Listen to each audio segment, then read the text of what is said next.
Going no contact is a trend? I don't think so.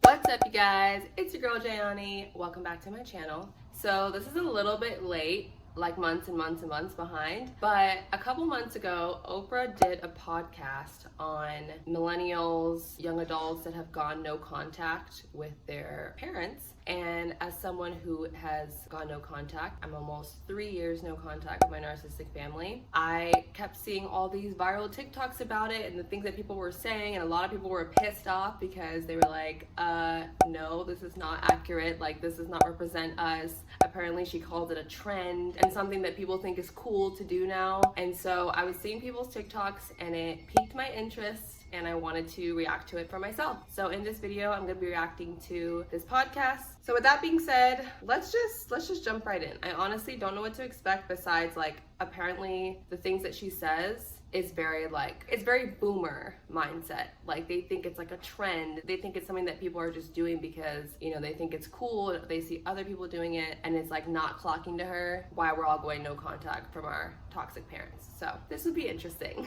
I'm also curious if I'm gonna be in this video because apparently she shows a lot of TikToks of people talking about going no contact, and we all know, if you follow me on TikTok, you know I post about this. Like, that's all I talk about. So today officially marks 1 year no contact with my parents. I've been basically fully no contact with my parents for the last 3+ years. We're talking about the rapidly growing epidemic of estranged children who walk away from their parents. What are they protecting themselves from?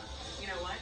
I'm over it. From you, psychopath. That parents are supposed to sit around in emotional timeout until our kids decide we're worthy again. And when somebody new in my life finds out that I've been no contact with them, without failure, the #1 thing that they tell me is, but they're still your mom. yeah, and I'm still their daughter. So maybe you all can relate in some way to this growing phenomenon known as going no contact. That's when a person cuts off ties to someone in their family. A Cornell University study now shows that almost 1/3 of Americans are actively estranged from a family member. Strange That friends. is incredible to me. I want to ask a few people in our audience to help us understand what that means. So Crystal, go ahead. I have been no contact with my entire family for 1.5 years now. Good for you, babe. No contact. No contact. Not a phone call, not a text, not a nothing. Nothing. For a year and a half now. Okay. Chris, how about you? Period. It's been 4 years since I've had contact with my parents and my siblings. 4 years. Not a word. Not a word. Okay. And Kendall, I've been no contact with my 30-year-old son for 2 years. by your choice. By choice. Wait, what do you mean the parent is no contact with their son? Does she mean like the son went no contact with her, or she's cut her child out of her life? Because unless your child's a fucking serial killer, that's not okay. Okay, so some experts believe that there's been a shift in how younger generations protect their mental health and their boundaries, Okay. or have an expanded view of what is considered abuse, and that has led to Wait, we have an expanded view of what is considered abuse. No, it's just the fact that y'all boomers are so f***ed up in the head that you think treating people like shit isn't abuse. You think that abuse only locking somebody up in the basement, or like, you barely even think physical abuse is abuse. You think that like hitting your kids is okay, let alone like, you know what I mean, emotional and mental and psychological like abuse. So yeah, no, it's not that we have an expanded view. We've just actually started to recognize the abuse that you guys think is okay. So social media has millions of videos with the hashtag no contact from adult children who say that their parent or their sibling is toxic and they've had enough. So what is going on? So we gathered leading experts, and people with different experiences and points of view on this issue, including parents whose adult children have cut them off, and we'll hear from other adult children that'll who be fun. chose to go no contact. I know this. Why wasn't I invited to this episode? We can open up the heart space and really listen. I'm not on anybody's side. I just want to hear what everyone has to say. So let's start by introducing You should be on the adult Joshua children's Coleman, side. who's a psychologist. And has this been exacerbated, or has this increased because of social media. Oh, there's no question. Absolutely. Yeah, because you've got 2 billion hashtags toxic family. Maybe And invalidating if you line each up other. the strange reaction that people have as a result of it, and partly that happens because we've become so divided as a society. People are kind of looking for their tribes because their tribes are, they don't have them anymore. We're lonely. The very idea of having a disagreement with your family, and the very idea of divorcing your parent or removing yourself from a toxic situation was a foreign concept to people. But now it's like common understanding. It's common understanding, and it's also positioned as a sort of virtuous act of protecting our mental health. But there's a lot of people getting estranged today who aren't abusive, who are loving, decent, hardworking, loving, caring parents, and they're being cut off. And part of the problem with us as therapists, as I hope we'll talk about, because as therapists we become what the sociologist Alison Q calls detachment brokers, where we help people not feel guilty about feeling responsible for our parents. That gets sort of pathologized as being codependent or parentified or that kind of thing. Okay, what side is this guy on? Like, I can't tell. He seems like he's like pretending to be on our side, the estranged adult children side, but he's like low-key actually not, and he's supportive of the abusive parents. Because for him to just say like, oh, therapists will call your mom a narcissist, whatever, and give you the green light to cut them off. Like, yeah, if your mom's a narcissist, you should be cutting her off. That's a good thing. Like, what is the problem with that? But the fact that he like looks at that as like an issue, I'm like, you're suspect. I think that's a problem. Okay, Dr. Lindsay Clearly. Gibson is here, and she's a clinical psychologist and New York Times. Oh, bestseller. that's why she was looking at him like that. I know who this woman is because she wrote the book Adult Children of Emotionally Immature Parents, and I've seen interviews with her, and the whole time he was talking, she was looking at him like, that's probably why. She's probably like, yeah, I can pick up on the energy. You're not for the children, you're for the parents. Emotionally immature parents. And I hear it is sold now over 2 million copies, and many people credit your book as the catalyst, actually, for this surge in adult children going no contact. Now, her upcoming book is How to Raise an Emotionally Mature Child. So, Dr. Gibson, what is it that you were seeing in your own practice? Yeah, as a psychotherapist, what I was seeing was people coming in not identifying the problem as being with their parents or their family members. Usually it was some other kind of stress.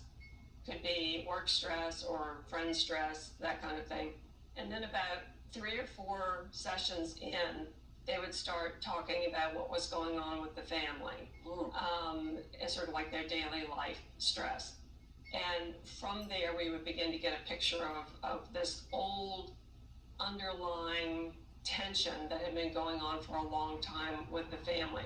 But very few people early in the day would come in and say, I have a problem with my mother, or I have a problem with my that's son. the thing. Most of us, it took us years to realize that it was our family that was the problem, that it was our parents that were the problem. They were the last people we were looking at, because you automatically are conditioned by society and even just your biology to believe that your parents and your family love you.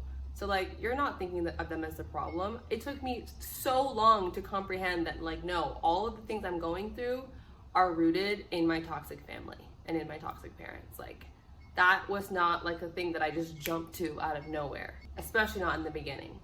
Come in with some other life stress, and then we would get to the family issue.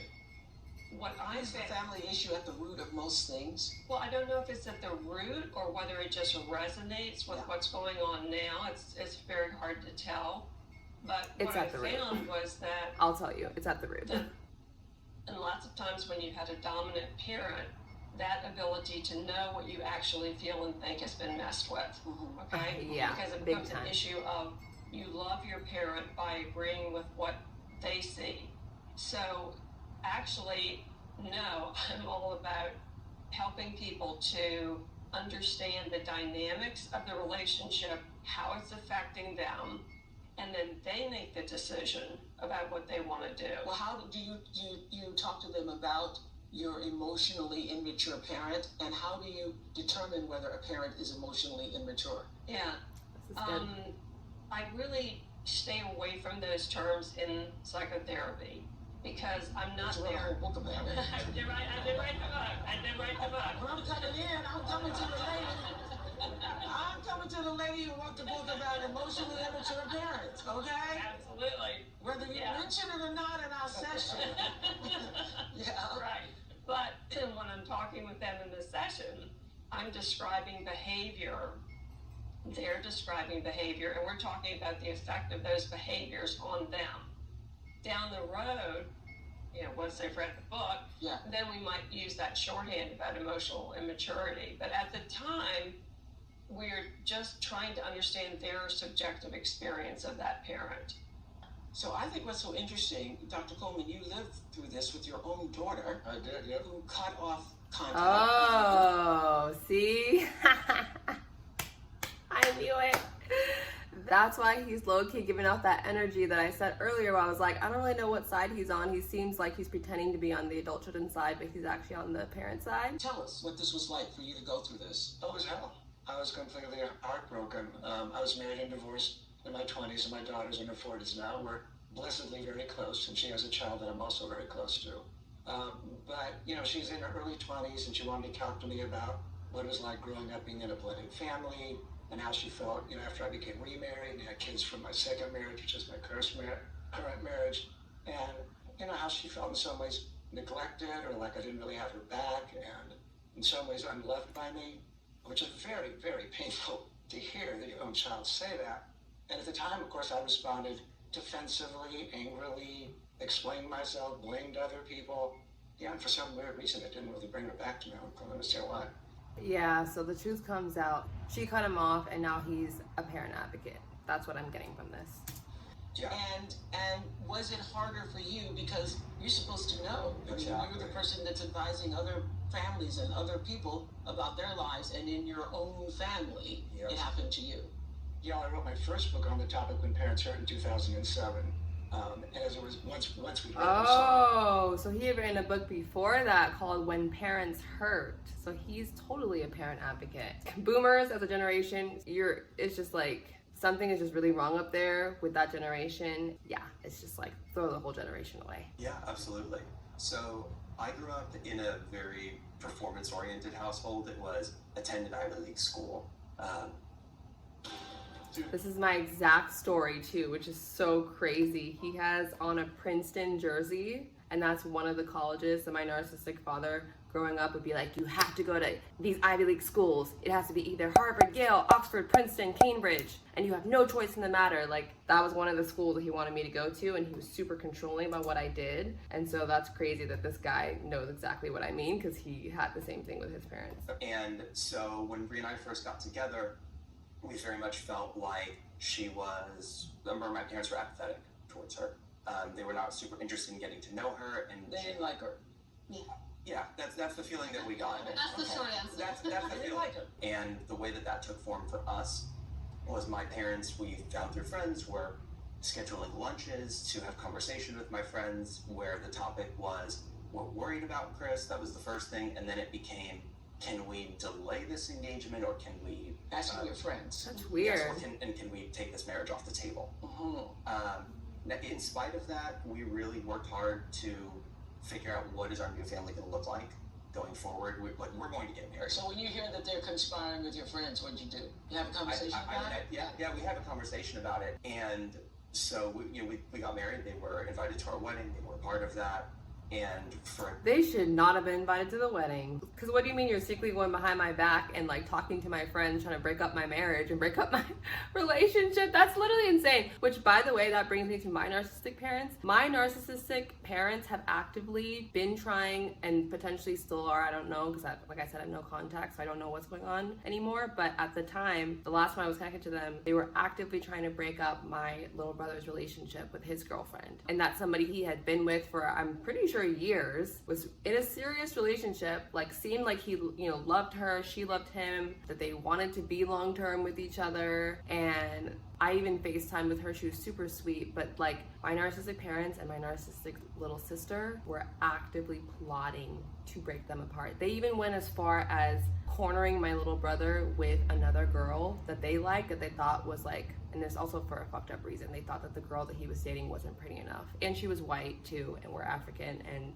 there was kind of like some like, he's with a white girl and she's not even pretty enough for him, she's not good looking enough for him, like he's too handsome for her. And they made my cousin, who was also a narcissist, invite my brother to come like visit or something, and then while he was there, she took him to this girl's house, or like I think maybe invited the girl, I can't remember, but she brought them together and was trying to like get them to start like, you know what I mean, like cheat on his girlfriend. Oh my gosh, it's a whole other story that I can say in a separate video maybe one day, but what the fuck? And I was the only person standing up for the girlfriend to my parents and to my sister, and I told my brother, like, don't you think it's fucked up that like mom and dad are so mean towards your girlfriend? And then meanwhile our other brother has a wife who's from Brazil and she's super beautiful and gorgeous, and they treat her like a queen, and they like put her on a pedestal, and they're always like bragging about her to everyone and showing her off on social media, yet they never acknowledge your girlfriend because they don't think that she's good enough for you, they don't think that she's pretty enough for you. Like, don't you think that's kind of fucked up? And of course he couldn't hear it because he's so brainwashed and so like trauma bonded to my narcissistic parents. But I did my best. I did my best to stand up for the girlfriend. I was like, she's super sweet. She clearly loves you. She's like committed to you. She hasn't done anything wrong. And it's literally just them being like so superficial that they like need to be able to have their children's, you know, partners look a certain way so that they can like feel good about themselves and like show them off to their friends on social media. And it's just like, it's just fucked up. Anyway, so I can definitely, this hits close to home what he's talking about. It's kind of like a similar thing that happened in my narcissistic family. And by the way, in that text where I texted my brother and I told him what was happening, he still took their side and like thought that I was like trying to start drama. And I'm like, yeah, this is why no contact is because like even when I was like trying to protect my brother's relationship, I was the only person, he still somehow made me the problem. And where the tables really turned was when we found out that Brie was pregnant with our first daughter. And so we were nervous, we told my parents, we said this is what's going on, and we were profoundly hurt by what we were met with, which was disappointment. And They were disappointed that she was pregnant. that's right. Okay. Yeah, the way that we perceived it is that they were expressing that this wasn't the pace that they expected us to move at, and we had already gotten married before It's they their did fucking want it, life. and now we were having children before, you know, was their timeline. It's not their And timeline, it's your timeline. I left that call. I said, let's Oh regroup, my let's have another conversation. And when we did have that conversation, and I expressed how I felt and how hurtful that was, rather than being met with the empathy and some repair that we would have really hoped for, I was met with what they described as they were embarrassed by us.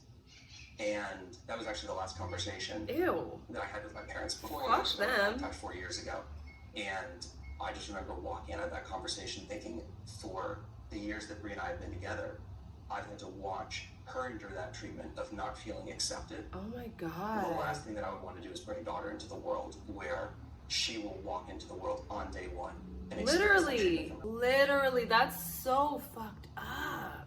And I do think about that with my brother too. Like, I've thought about that. Like, what's gonna happen if you guys do get married? Is she just gonna keep experiencing this for the entire time you're together? And then that's gonna cause drama between the two daughter-in-laws, my brother's potential future wife and my current brother's wife, because they're gonna feel like they're not on an equal playing field. Like, the one that my parents don't accept is gonna feel some type of way about my sister-in-law, because they're gonna be like, why do you get all the special treatment? Why are you always like, you know what I mean, shown so much favoritism by, you know, his parents when they barely ever acknowledge me? She's gonna feel that. I knew that was gonna happen. It was inevitable. And then that was gonna cause issues between the brothers. Why does your wife get accepted but mine doesn't? Like, we're just gonna continue to pass on more trauma, more shit, more chaos, and like annoying like shit to deal with. And I'm like, I don't want to be a part of any of this. Like, this is just like, it's already like a ticking time bomb waiting to happen. Also, again, like if they have kids, the kids are going to be on two different levels, because one group of kids is going to be accepted by the, you know, by my parents, and then the other is going to be like, you know, yeah, you're our grandkids, but whatever, you know. And maybe not, but like that's just what I knew like could happen. And like it's unfortunate. That should never even be a thought in anyone's brain, you know. Like, how you're gonna treat my kids later. You know, it's fucked up. Like, they're your parents. They should love you regardless and love your partner, your family, your children, no matter what. I'm just curious, it's been 4 years. You think it's going to go on forever? Do you see it going on forever? You see never, ever, ever communicating with them again? Right now, yeah. Yeah. Both two. And on a cautionary note, you are presenting your children with a role model of how to handle conflict. And that's a concern. You are showing them. Here this fucking bullshit ass man goes. Like, I knew he was on some like undercover parent, toxic parent advocacy energy. Because what do you mean talking about, oh, you're teaching your child how to handle conflict? Yeah, this is how to handle the conflict when it's at this level. Like, what parent tells their child, I'm disappointed and I'm embarrassed that you're having a baby with this woman? So yeah, it is at that level. And that is how you handle the conflict. So of course he's gonna come in and, oh, you're teaching, like, no, it's not his problem that he's not teaching his child anything other than having self-respect, which is what his child is supposed to have and supposed to learn from his parents. Like, it's the grandparents that put them in this situation. They're the ones responsible for this, not him. You are showing them that people can be cut out of your life. And so that is a role model. Because I'll sometimes work with a parent who will say, well, you did it, Mom. You cut out your grandma, so why can't I cut out you? So it's an adult child. So we just have to be very mindful of every layer of this. Yeah, of course you want to put that in there. Yeah, no shit, you're teaching them that. And that's something that they should know. Your children should know, like, yes, if it gets to a certain point with somebody, you are free to cut them out of your life. I wish I would have had that permission and freedom way, way, way earlier on in my life. It would have saved me so much trauma and abuse and heartache. So that's not a bad lesson. That's a good thing, actually, for your kids to know. And he's trying to imply, like, oh, well, if you do it to your parent, just know that they can do it to you. Yeah, and so what? Like, these narcissistic parents and like boomers have this mindset of like, oh, I can't wait for you to have kids one day. I can't wait for you to have kids one day. You'll see. That's what my narcissistic mother would always say to me. Just wait till you have children. And I'm like, first of all, my child would never even have to be in this situation because I would never make them, because she's like, when your daughter treats you like this or talks to you like this, you'll get it. And I'm like, I would never put my daughter in a position where she would have to talk to me like this. That's the difference. But hypothetically speaking, even if for whatever reason, for some like odd situation, my child wants nothing to do with me in the future, that is their right. I don't have any sort of control over that or a need to control over that. If they feel like what is best for them is not having me in their life, then I respect that. Because ultimately, I want my child to be happy and healthy and thriving. I want them to do what's best for them, even if it means not having me in their life. That would obviously be hurtful and would break my heart, because I'm gonna do everything in my power to be the most amazing mother to them that I could possibly be. But I also respect their free will, and I respect their boundaries and their self-protection. So like that right there shows that like you guys don't get it. It's because you're still making it about you. Like, I'm not making it about me because I genuinely love my child. That's the difference between us, is because you don't actually love your child. It's all about you and your ego. You don't actually care what's best for your child. You care what is best for you, what you think is best for you. And so, yeah, it's just that whole mentality is the problem. If there are people that are harmful to you emotionally, you do have the right to keep as much distance, maybe not total cutoff or whatever. You have the right to decide the optimal distance that you're going to have in your relationship with them. That is preparing them for adult life. So I don't see it as you giving them carte blanche about cut anybody out that you don't like. You're saying, you know, you have to come to that decision about what's best for you, and we would be here to talk with you about that if you ever needed that. Exactly. See, she gets it, and Nidra gets it. The guy who, whatever his name is, who's pretending to give a fuck about adult children, you can tell he low-key is a boomer, like toxic boomer. Like, he was trying to shame them. Oh, you're gonna be a bad role model to your kid. You're gonna teach them that you can just cut people out. Yeah, you should be teaching them that. And there's nothing wrong with them learning that. Okay, I'm gonna move on to another part of the podcast because I feel like I kind of get the gist of this part. I hear you have a question for Dr. Gibson. Yeah, I do. So I have no regrets about my decision to go no contact. But every time I see a girl with her mom or dad, it physically aches in my heart. And so, does the longing for that connection, despite never experiencing it myself, ever go away? Or do you just learn to live with it? Yeah, I mean, it's like any terrible loss. Yeah.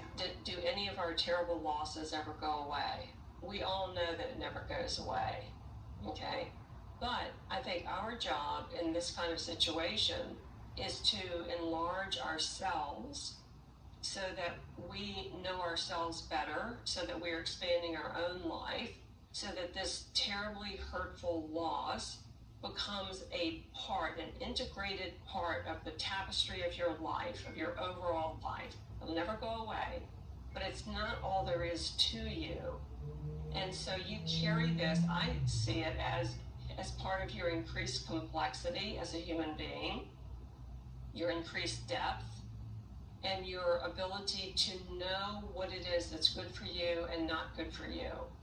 And when you bring all that together, yes, that feeling is still there, but the context is now so much bigger because you're a much more complex person. Nedra, you want to say what about this?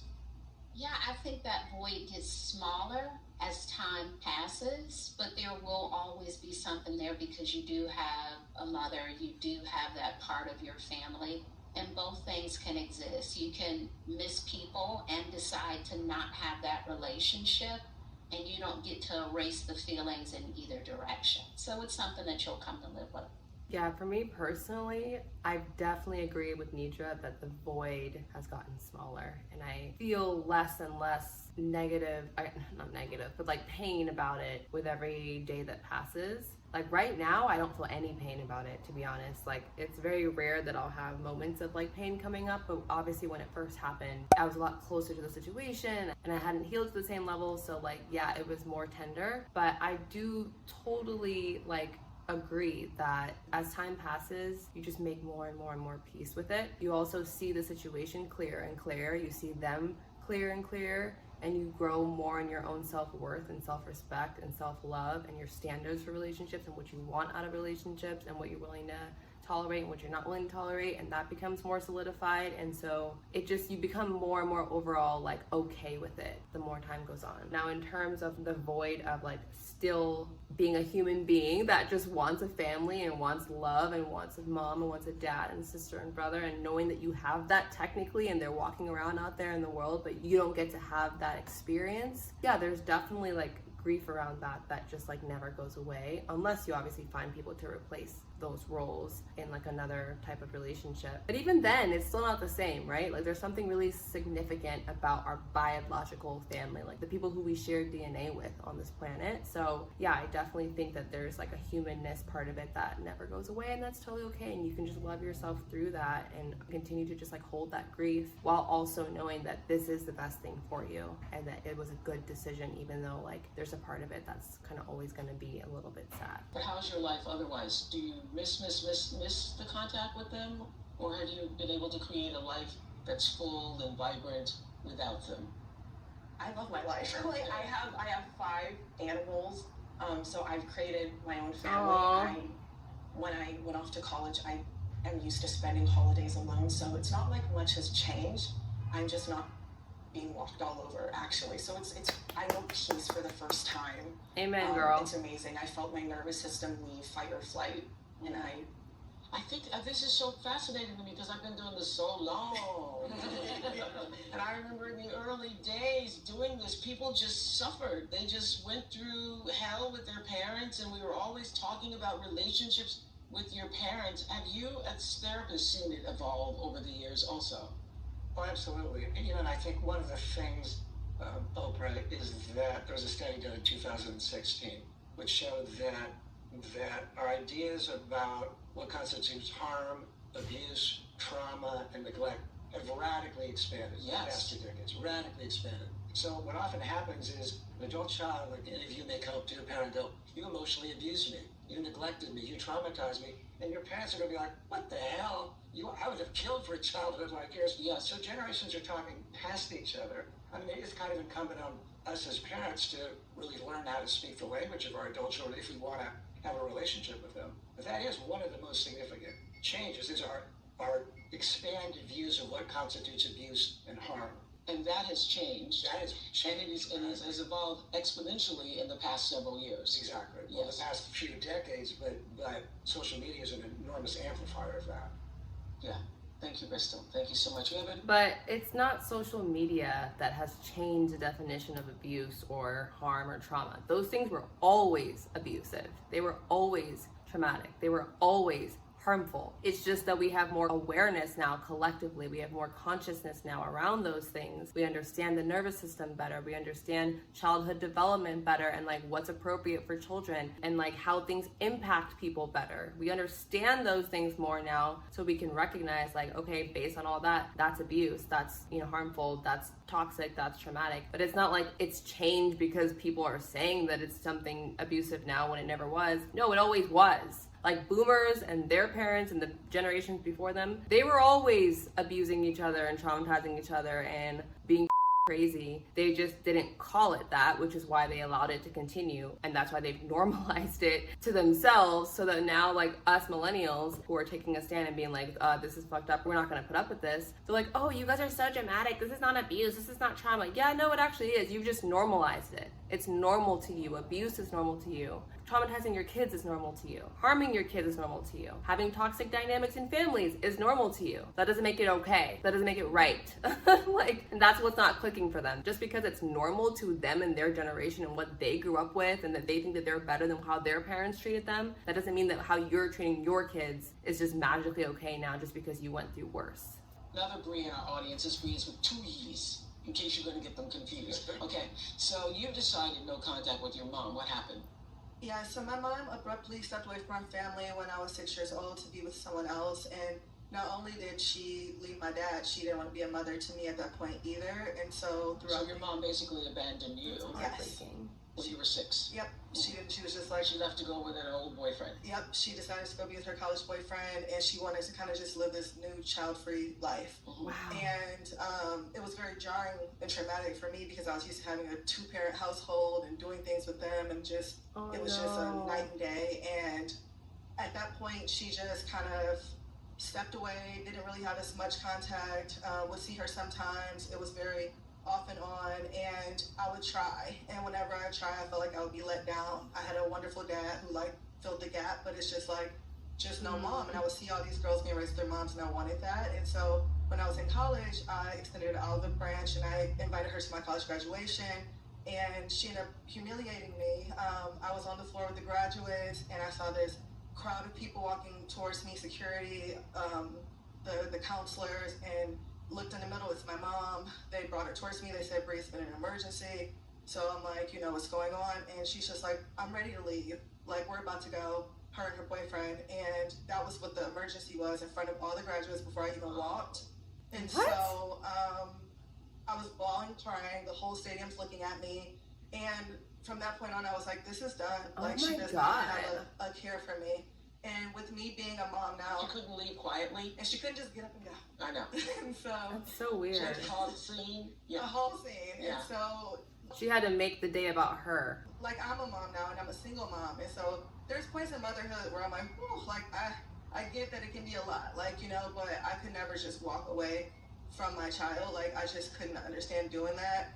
And so I get a lot of judgment for it. Like, when something happens and people are like, you know, your mom isn't feeling well or something like that, like, it's like, you know, I don't have that empathy because it's just like, you know, she didn't really have it for me. And it's hard for me because it's like, you know, I understand, you know, like that she is my mother and this whole you only have one mother thing. However, we did not have that relationship. And so what weighs on my heart and mind a lot is the forgiveness. And sometimes I'm like, will I ever be able to just forgive her and let this go? Because it's like, you know, some people's mothers have passed away. My mother lived 20 minutes from me my whole life, you know, and just didn't want to be there. Wow. Yeah, just didn't want to see me by choice. Well, I think that's so interesting because people use that phrase, particularly in our culture, you only have one mother. And so what? And they use that to guilt you. No matter what's been done to you, no matter what you've been through, you only have one mother. And it sounds like that you allow that sometimes to bother you, right? You feel embarrassed or the shame of that in some way. Absolutely. I'm very empathetic, and it's the fact that it's like, I do understand she is my mother. However, it's like we don't have that relationship, you know. It's more important that I'm her daughter than it is that she's my mother. That's what people don't understand. The child is more important than the parent in the relationship. Sorry, you and your child are not on an equal playing field. The child matters more than you. That is the dynamic, the, what do you want to call it, hierarchy, if you want to call it that, a parent-child relationship. The child matters more. Sorry to the narcissists out there, that's the reality. It doesn't fucking matter that, oh, she's your mother. So what?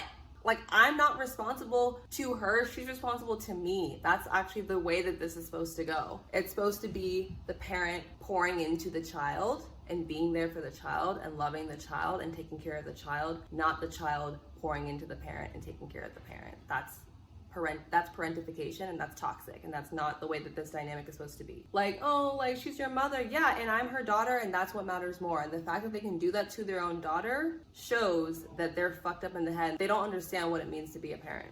And what I'm hearing in your situation is you have a mother, but you don't have the nurturing of one.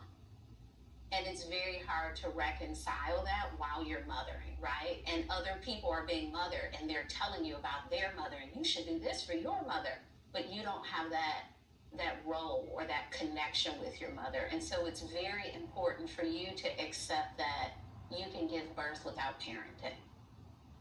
I think you also need to allow yourself to be angry, because sometimes we're not making room for that and we're just rushing toward forgiveness. I have to hurry up and forgive. Especially if you live in a culture that says, but it's your mother, and it's the only mother you have. But you are her daughter.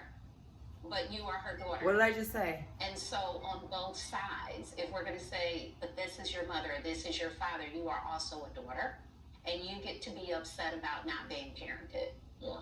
After you work through that stuff, what does forgiveness mean for you? Because you can forgive and reconcile. You can forgive and continue to not have her be a part of your life. You can forgive and readjust what the relationship is. Maybe she's not a mother, but she's a great friend. So you get to decide what that forgiveness is. Did you see her just do this? But like, I don't get this push of like this need to have a relationship with them. There's nothing wrong with her going the rest of her life without them talking. She's already done enough shit by now that she doesn't deserve to be in her life. Why do they feel the need just because these people exist on the planet? You have to find a way to make a relationship with them work and like fit them into your life and to twist yourself into a way that you can become okay with it. No, it's actually totally okay to not have a relationship with your family. That's like a thing that can happen. The same way that it's okay to not have a relationship with a certain friend, boyfriend, any other kind of relationship, it's the same rules apply for family. I don't know why people think that just because they're family, we have to absolutely try to figure out a way to keep them in our lives. That already is like a weird mentality. The only people who are entitled, not even entitled, because no one's entitled to be in my life, but I'm saying like the only people who get to be in my life are the people who treat me well. That's it. That's the requirement. If you don't fit into that category, you are not entitled to be in my life, regardless of what other label you may put yourself in or what other label you come with biologically. Like, it doesn't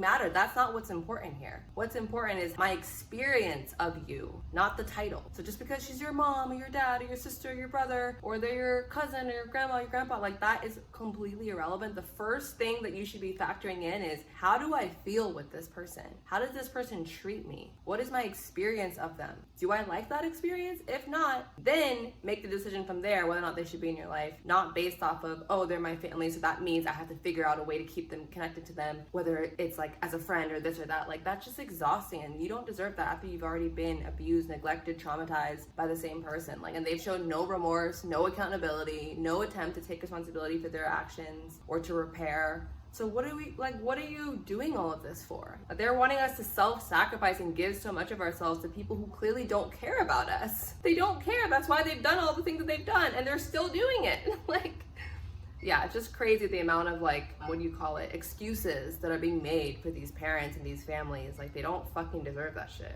We can't really forgive people who've hurt us unless we really believe we didn't deserve to have what happened. When you were abandoned by your mother, she treated you really poorly, and you probably don't yet fully know that you really didn't deserve that.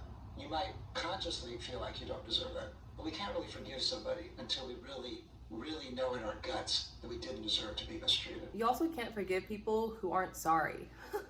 That's another part of this. Like, have these people ever even like apologized or made themselves a candidate for forgiveness? No, they haven't, because they're not sorry. They don't take accountability. They don't see anything wrong with their actions. So what are you forgiving? What are you forgiving? So I'm gonna ruffle some feathers with this one, but I don't care. So I'm going to address a comment that repeatedly gets commented on my post and other people talking about estrangement. And it's the comment that says, your children are not estranging from you to hurt you. They're doing it to protect themselves. I call BS. What are they protecting themselves from with us? Right? Loving parents who've always supported them, loving parents who's always, done everything in their power to be there for them, who financially has supported them, who has went out of their way and put their life on the back burner for their kids. What are they protecting themselves from? Oh my God, first of all, I can already see what her children or child is protecting themselves from with her. There's so much arrogance in that energy of what she just put out there. Oh, after everything I've done for you energy. Oh, we went out of our way. We put our lives on hold. We went over backwards. That's what you're supposed to do as a parent. That's what parenting is. I'm so sorry, but you don't get brownie points for that, babe. Oh, you took care of your child when they were a baby? Oh my God, congrats. What do you want out of that? It's such an ego thing of them wanting to be acknowledged for the bare fucking minimum. It's crazy. And then the whole oh, what do you have to protect themselves? All we've ever done is love you. Clearly not. And I can feel the energy from her already that I can tell her child is sick of dealing with, because she doesn't want to look at herself. She's not even open. She's asking that question, but she doesn't actually really want to know the answer. She's not actually truly open to hearing what her child or children would have to say to that. So clearly she's not actually really wanting to look at herself and take accountability and reflect. And that's the reason why her children want nothing to do with her. Okay, Chrissy, so you've had no contact with your daughter now for what, 3 years? My daughter, yes. She's estranged from my side of the family 3 times in 7 years. The last estrangement came as a shock because we had reconnected for 2.5 years. I let my guard down. We got matching family tattoos, beach vacations with me and her brothers. And so I thought, we made it. We're golden. I'm not going to lose her again. And bam, a little conflict happened and out the door. And I tried to talk to her and I was like, we need to sit down. Can we just please sit down and talk? And why are you so upset? It was something so minor. And she refused to communicate with her brothers and I. She's cut my mother off, the only grandmother she's ever had, who's completely heartbroken. Her brothers don't have a sister. They're cut off contact with them. Yes. And in the beginning, the first estrangement, I will give, it wasn't her fault. She was 17, 18 years old. I went through a divorce. She felt she had to choose, and she didn't choose me. We worked through that, and she explained some things to me, and I understood it. But now she's 25, almost 26. She knows I'm a good person. She even, we made TikToks together. She made me beautiful TikTok that I have pinned on my profile, and, literally Mother's Day. And then 2 weeks later, there was a conflict. So my daughter, she is smart. She's funny. She was a joy to raise. She's a college graduate, but I feel she lacks conflict resolution skills. And I just feel like my question to the Okay, first of all, if your daughter supposedly lacks conflict resolution skills, where was she supposed to learn them? Who was supposed to teach her that? Again, these parents take no responsibility.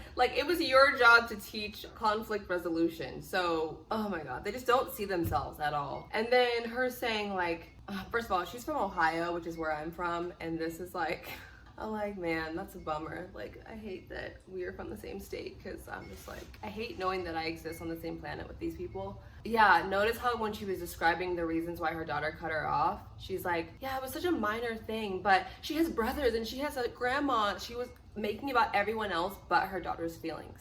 Her daughter's feelings are minor to her, and that's the problem. I can already tell without knowing anything else about her daughter, just from how she just described the situation, that she invalidates her daughter's feelings and tries to emotionally manipulate her into feeling bad about oh, but your brothers need you and your grandma needs you and I need you and we're the only people that you have. So therefore you should abandon your experience and abandon your feelings to make us feel good. And that's not a healthy dynamic. So I already can see why her daughter cut her off. How do we move forward to help parents and children that weren't in abusive parents?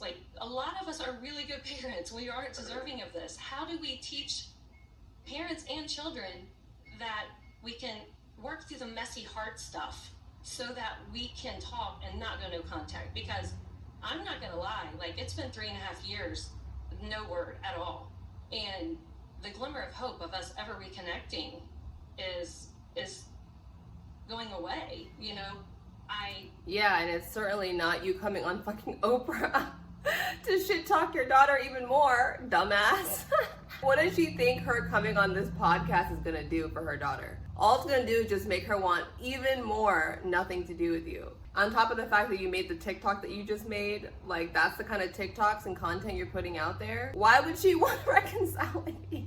They have no self-awareness. Talk about a platform and give parents a place to be seen and heard. And you know, when it first started happening to me, I was like you. I was like, I thought I was alone. So now I have a platform where parents can be seen and heard because we are villainized. And that video was about how villainized we become on that app. What was the response to that video? Parents were thankful, and you know, so many I felt like I was alone. And to be honest, so many of us parents, I'm not a therapist, but I've heard hundreds of stories. So many of us never even got the opportunity to sit down and talk to our children. Listen, I'm all about, we don't get to decide what hurt someone. Yes. They don't get to decide what hurt us. So if my daughter came to me and said, Mom, can we talk? Heck, yes, absolutely. No.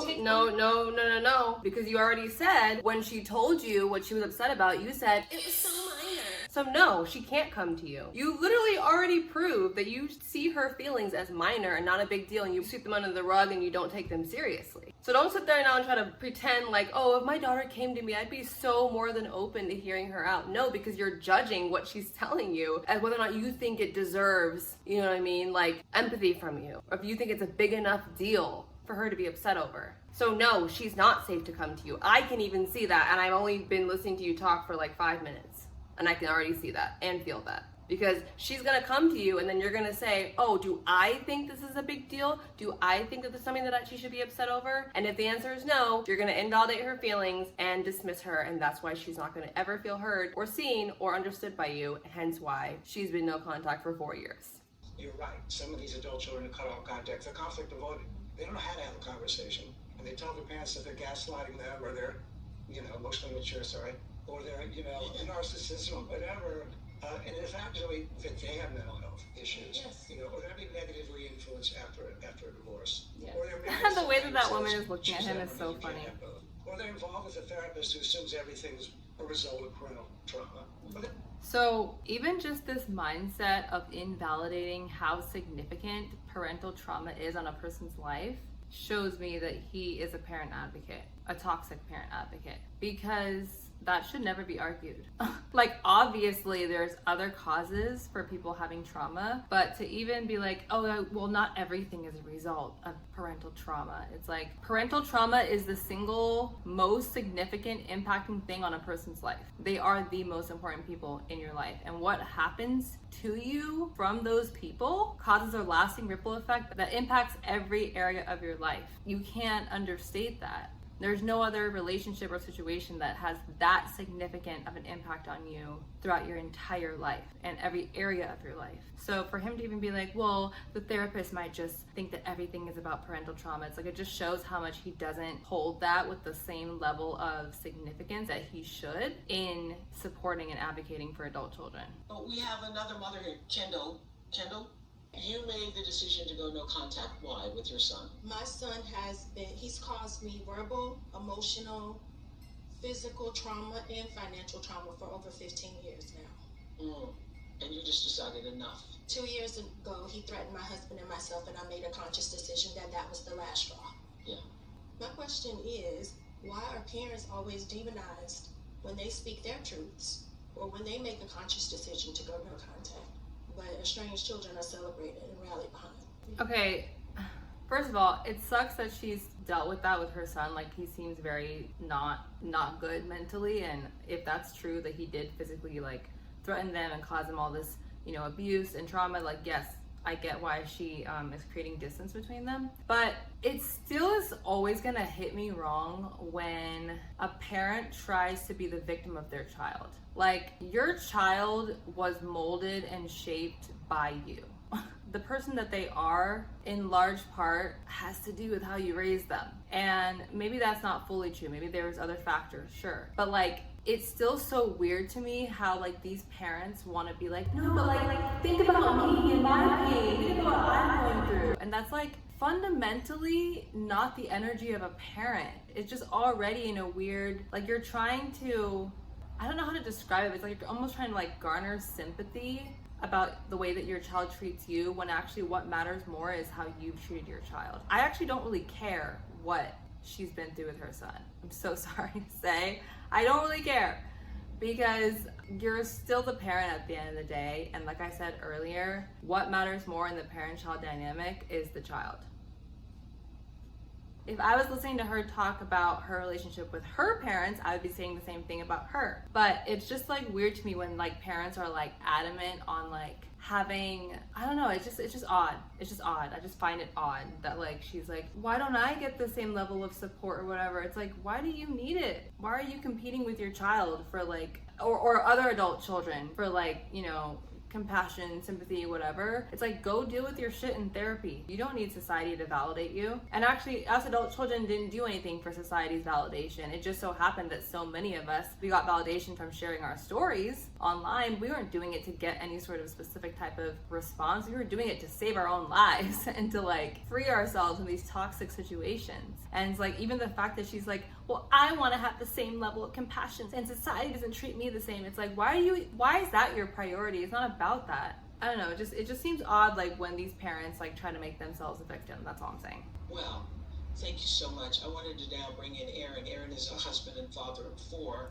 whose oldest daughter chose to go no contact for 3 years before reconciling. Correct. Take a look at what he shared with other parents about that experience. Parents, no one prepares you for the silence after no contact with your adult children.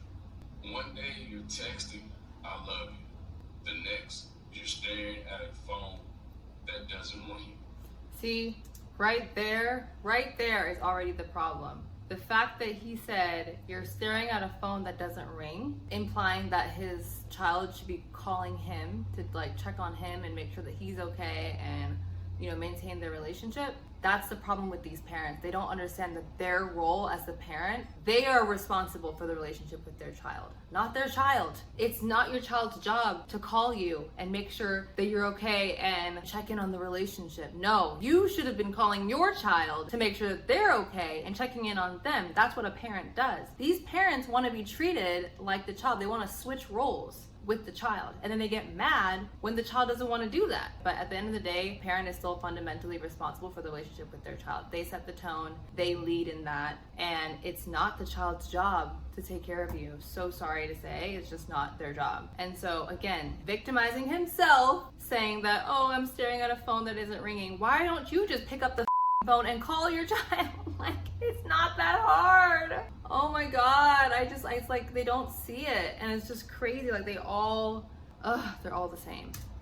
It doesn't just hurt, it haunts you. Wow. Painful. It's painful. It's very, very painful. So what's your story, Aaron? So my story was my daughter, I think it was around 2021, she decided to go no contact. That turned into 3 years of no contact. Me? 3 years. And I'm gonna be honest with you guys. 3 years and I thought counting. I was a great father. I really did. I thought I was a great father. I did the best that I could. Provided her with everything, took care of her, just did everything I thought that I was supposed to. Yeah. But what she told me, and when we had the conversation, she said, Dad, you're a helicopter parent. I said, a helicopter parent? I didn't know what that was. Again, I didn't know what that was. She told me I was a helicopter parent. And a helicopter parent is a parent that wants to fix everything. And then I started thinking about it. She was right. I was a helicopter parent. I was trying to fix everything. I was always doing too much. I was overstepping my boundaries. And I had to realize that and understand that. But weren't you doing that as a man, providing for his family, trying to protect his family, wanting the best for your children? You were not doing that because you were trying to inhibit her. You were doing that because you wanted the best for your children. Correct. Yes. But then she also told me I didn't listen. She wasn't wrong about that. I don't. Okay. I'm hard-headed. You know what I mean? So she wasn't wrong about that. But she told me, she said, you're a helicopter So parent. is she having this conversation after the 3 years? Correct. Okay. After the 3 years. So for 3 years, she said nothing. Nothing. You thought everything was great. I thought everything was great, and then my wife reached out to her, and she didn't respond to my wife. And my wife kept trying to reach out to her. Is your wife her mother? Her mother, correct. Okay. Yeah, she kept trying to reach out to her. And then we went through a situation where we started talking to her roommate, just trying to figure out what's going on. No contact, no. See, that's so boundary violating, and when parents do stuff like this, it just pushes their adult child farther and farther away. Like, we don't want anything to do with you, so why are you going to the people in our lives that's so creepy and invasive? I've had that happen with my narcissistic parents and siblings, like reaching out to friends of mine in LA to try to like get information about me and like figure out what I'm doing, or trying to tell them to tell me to call them. It's like, you don't get it. You're doing the very thing that we cut you off for, not respecting boundaries. He should not be reaching out to his daughter's roommate. What does the roommate have anything to do with it? Like, and now you're bringing somebody else into the situation, making it awkward, making it uncomfortable for them when they're not a part of this family drama, and that's gonna reflect on your daughter. It's like they just don't, it's all about them always, and they never see the impact or even care about the impact they're making on their child. Yeah. So then she needed some help, of course. So she calls me. Dad, can you help me? I'm enrolling in college again. Okay, cool. I was just happy to hear her voice. Yeah. So I hadn't heard from her so long. So she came over, we talked, and that's when she told me. She said, Dad, you're a helicopter parent. And I'm looking at her. So you were willing to help her even though she hadn't spoken to you all these years? years? That's my baby. Yeah, okay. I mean, I got you. Okay. You know what that's I mean? what a parent does. A lot of adult children run and hide when they don't get their way. Yeah. Or when their parents don't. I think this is interesting. I call bullshit. I've never met an adult child or heard an adult child's story who cut off their parents who hadn't already spent like years trying to have conversations with their parents, explain things over and over again, pour out their heart, share their feelings, write letters like I did, and I shared about that on my TikTok series. Like, no, we definitely were willing to have the conversations. We definitely were willing to communicate. We definitely were willing to hash things out and work things out and repair. It's that y'all don't know how to fucking take accountability. That's the problem. It's not us lacking communication skills or conflict resolution. No, it's the fact that you guys just don't take responsibility for your actions. You don't take accountability, and you think that you're always right, and you're not willing to self-reflect. That's the only issue. So stop putting it on us and making it seem like, oh, they just don't know. They run from conflict. They run to the first sign of conflict. No, it's not the first sign. By the time we cut you off, we've already spent years, decades of our life trying to get through to you, and we're met with the same bullshit. So yeah, no, I call bullshit on that. I don't believe that. Just went through is going through this with her daughter, and she said, we've gone out for Thai food and bowling. Correct. I thought everything was fantastic, and then I get a letter arrives in the mail telling me from this date forward, no contact. And she thought something had happened to her daughter. She thought like it was like that her daughter had been kidnapped or somebody had done some harm to her. She calls the police, they go to the bar, all of that. So I think it's harder when you don't know where it's coming from. Right. Yeah. And in this situation where they tried to work it out, you tried to get them to accept your new wife, you tried to get them to accept that you're having a child. Very different than if you just suddenly disappear and nobody knows what it is. Correct. Yes. Totally. Yeah, but I also think that it's, again, bullshit for them to say, oh, it came out of complete nowhere. No, it didn't. That's not realistic. That's not logical. That's not reasonable. Like, stop being intellectually dishonest. There's a reason why your child cut you off. There's a good reason why. You just have to be willing to see it and want to see it and stop making excuses. Because no child is gonna cut off their parent for absolutely no reason and just have it come out of nowhere with no validity behind it. Like, that just doesn't happen. It's not even in the child's best interest to do that. They're just making their life harder for no reason. No one's gonna just spontaneously decide, I want my life to be 1,000 times harder. Let me go cut off my parents and my family. Like, it's not gonna happen. So like, again, like these parents who say these blanket statements of like, it just came out of nowhere, I have no idea what I did. It's like, I already know you're full of shit. Just from that sentence alone, I know that you don't take responsibility in your relationship with your child. Because if you did, you would already have an idea, at least, of why your child wanted nothing to do with you and why they want to cut you off. You may not know all the reasons in depth, but you would definitely have a reason in the back of your mind, like, yeah, I have been doing this, I have been doing that, I recognize I do this, they probably feel this way, they're, you know what I mean, like, they're going through this right now, this is probably what they need, and I've been giving them this. Like, you would have an idea if you were actually a self-reflective person that actually was willing to take accountability. But you saying, oh, there's absolutely no reason why, and I have no idea where this came from, that's sad. If that's true, that doesn't make you look good. That doesn't make me feel sorry for you. That just makes me realize that you are so disconnected from your child. You are so not attuned to your child's needs and feelings and thoughts and boundaries and all these things. Again, you deserve to be cut off because that just shows how like not met and not seen your child feels with you. For you to genuinely be completely thrown off and completely, you know, blindsided by your child cutting you off. That's insane. And it's like, if that can happen to you, you're not the victim. You caused that because you're so disconnected and not attuned to your child. The positives, our relationship now is phenomenal. We worked it out. We learned how to communicate. I backed up. Like, I'm backed up. So what I started doing now, and I'll tell you parents out there, this is how you can help your situation. First thing first, stop overstepping boundaries. Stop overstepping boundaries. Just have a normal conversation with your adult child. You know, if they ask for any more information or if they need a question answered, answer that question. But stop overstepping boundaries. That's what I did. I changed my relationship. Yeah, we're so happy to hear that your story worked out, but I also could hear that every situation is different. Correct. I mean, in Kendall's situation where there is verbal and physical abuse, Correct. Yeah, exactly. Not tolerating that. And I agree with what you said earlier too. In our generation, the way we grew up, yeah. You know, you loved your parents no matter what. Yeah. They're not doing that no more. They're not doing that anymore. And now that you think about it, hey, you know, I can see some of these situations. I understand. Yeah, I know. Yeah. I mean, listen, I've been doing it so long that people were like severely abused physically, emotionally, and still felt like they had to, you know, tolerate whatever from their parents. So I think some of it's good. Some of this being able to, I think, reaching a state where you're able to honor and protect your own emotional and mental health, that's a good thing. That means we are evolving as human beings. Have we gone too far? That's the question. Yeah, we ain't going for that. No more. It's over. Like, it's over. With my generation, at least, millennials, it's over.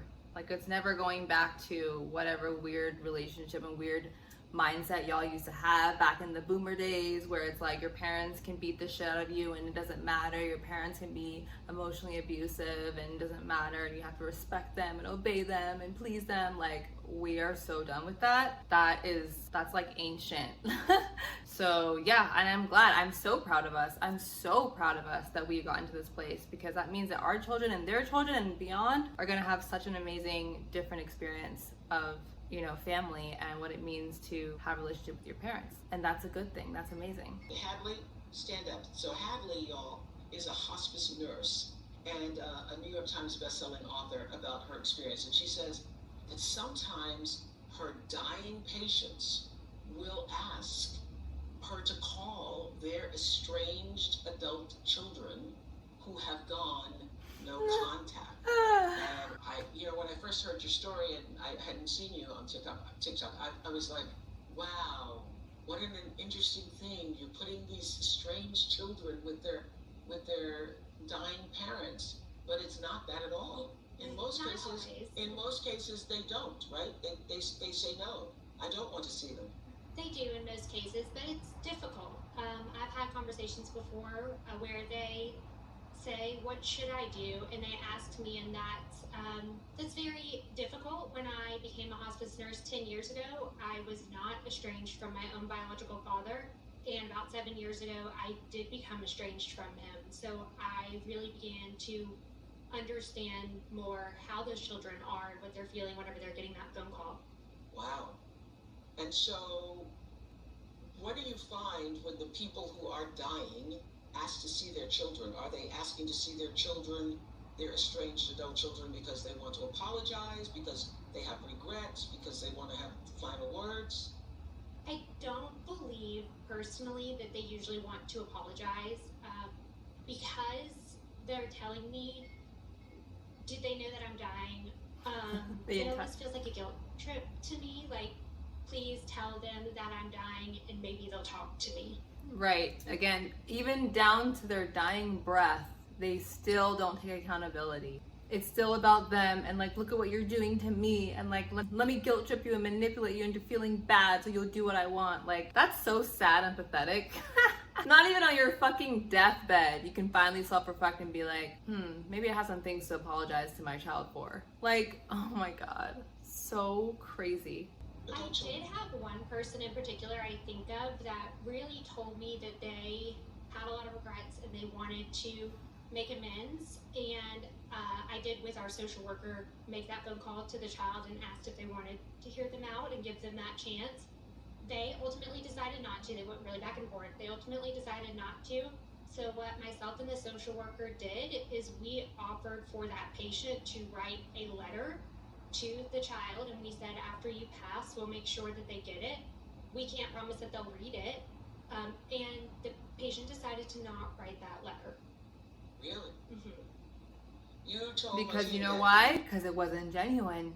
If they truly cared, they wouldn't care if they were getting something in return. They would just want the child to know, this is how I feel. These are the things that I've done that I'm apologizing for. This is what I wish I could have done differently. I'm sorry. I love you. And, you know, I wish you the best, or something like that. Regardless of whether or not their child gave them something back before they died, right? But because the child said no, now suddenly it's off the table. Oh, never mind. I don't actually care to write my child a letter and let them know anything, because I wasn't actually coming. Again, it's not about the child, it was about them and their ego, and it wasn't about them truly caring about their child's feelings. But I would add that, you know, the Surgeon General recently came out and added parenting as one of the risks of adulthood currently, and parents are under enormous pressure, including parents of adult children, in part because the criteria of what constitutes good parenting has gone through the roof.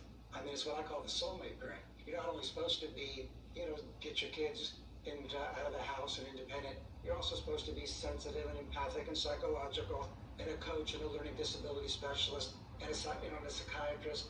And that's a lot of pressure on parents. And then later, your adult child might estrange you because you didn't do one of those things. I mean, I'll see letters from adult children saying, well, you didn't see that I was depressed when I was young and get me help, so I don't owe you a relationship. I'm like, well, your parent isn't a damn psychiatrist. You know, I mean, they didn't know that you were depressed. And to cut off a parent for that reason, to me, that just seems wrong. Okay, final Of course he had to come in and chime in with his fucking... I told you guys at the very beginning of the video, like, I know what time he's on. Like, I feel bad for his daughter. I feel really bad for her. The whole, like, oh, well, it's not our fault, we didn't know that you were depressed. Shut the fuck up. It doesn't take you, like, oh my God. Like, you can't tell that your child's depressed? Really? Then you are literally, like, you're dense. You need help. You have serious issues that you, like, can't tell that your child's depressed, and then you're gonna sit there and, like, make an excuse for it later. Everybody has character flaws. And what I often tell parents is, you know, it's about humility, it's not about humiliation.